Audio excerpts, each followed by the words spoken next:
Why do people migrate? Let's know about this in Migration World. To get all updates, make sure you subscribe and hit the notification bell. People have moved from their home countries for centuries for all sorts of reasons. Some are drawn to new places by pull factors, others find it difficult to remain where they are and migrate because of push factors. These have contributed to the recent inward movement of people to here, but are also the reason why people from here have emigrated to other countries. Over 80 million people in the world have Irish blood. 36.5 million US residents claimed Irish ancestry in 2007. Historically, some were transported or sold into slavery, or left because of poverty, hunger, persecution, discrimination, civil war, unemployment, and more recently, simply for education and better jobs. Worldwide numbers of migrants have risen rapidly in the last decade. The International Organization for Migration estimates that there were around 244 million international migrants in 2015. Pull factors. Migrants are drawn to countries such as the UK and Ireland for the following factors. Developed countries or industrialized city areas within countries draw labor from countries or regions where incomes are lower. International transport has never been easier and is cheaper than ever, relative to incomes. The telephone and internet make it easier to access information.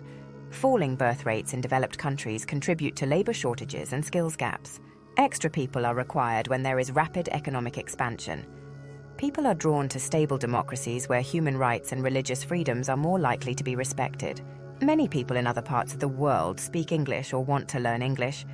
Young people move in order to get better jobs or improve their qualifications, including their language skills. Push factors. Negative factors at home add to the reasons why people feel compelled to move. Lack of prospects for career advancement. Poverty and low incomes. High unemployment rates. Persecution and poor human rights. Internal conflict and war, climate change, natural disasters and famine, the challenges of migration. When Ireland began to receive more incoming migrant workers in the early 2000s, it was clear that there was a lack of preparedness for these people and helping them to fit into a new society. Things are better now, but there can still be challenges, and these are some that have been articulated over the years and which are reported by support organisations. Navigating our society. In a consultation exercise for Belfast City Council's Migrant Forum in 2010, groups of migrant workers identified some of the areas where they had experienced problems and where things could be improved. In some cases, there have already been developments, but the list gives an idea of the challenges that newcomers face in our complex society. They need more accessible information on rights and services, welfare entitlements, how to access health and education services, and driving and insurance regulations. Local advice workers need to have a better understanding of the complexities regarding the different categories of migrant workers. They would like more information about local culture and more opportunities to engage with people from their own country and with the local community. Local people should be given more information about migration. It is important that there is more campaigning against racism. They have problems paying for English classes held at times when they can attend. They need affordable, accessible childcare. They have difficulty proving where they live in order to get library tickets, important for accessing the internet, and establishing their identity in order to open bank accounts. Local honorary consuls, see http Carnegie Consular List HTML, reported similar issues and also mentioned some of the justice issues.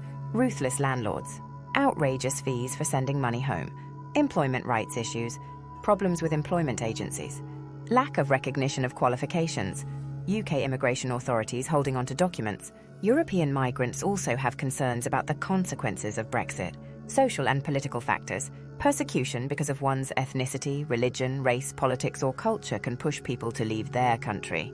A major factor is war, conflict, government persecution, or there being a significant risk of them.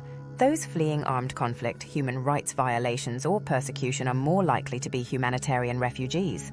This will affect where they settle, as some countries have more liberal approaches to humanitarian migrants than others.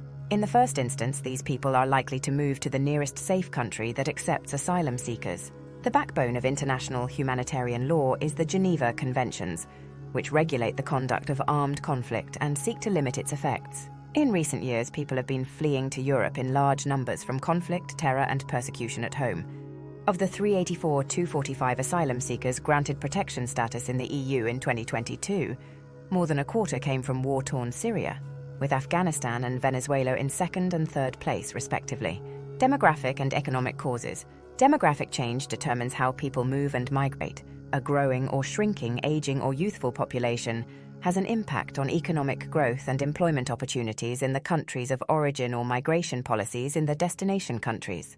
Demographic and economic migration is related to poor labor standards, high unemployment, and the overall health of a country's economy.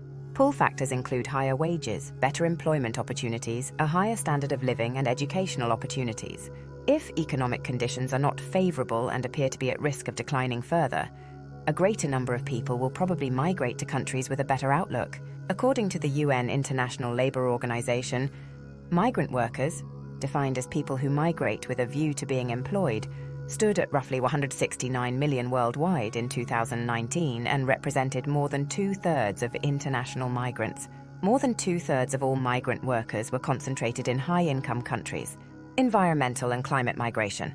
The environment has always been a driver of migration, as people flee natural disasters such as floods, hurricanes, and earthquakes. However, climate change is expected to exacerbate extreme weather events, meaning more people could be on the move.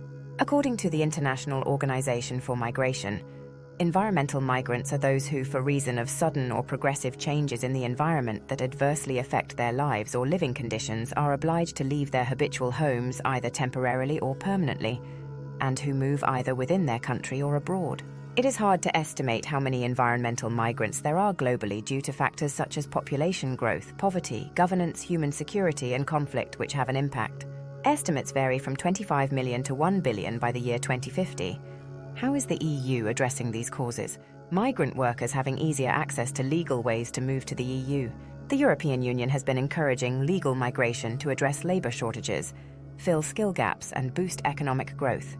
These include the EU Blue Card, a work and residency permit that allows non-EU citizens to work and live in an EU country, provided they have a degree or equivalent qualification and a job offer that meets a minimum salary threshold. The Single Permit, a combined work and residency permit issued for up to 2 years by an EU country. EU long-term resident status allows people from outside the EU to stay, work, and move freely in the EU for an indefinite period. Thank you for watching the video. If the video was helpful, make sure to like, share, and subscribe to this channel for the upcoming videos. See you in the next video.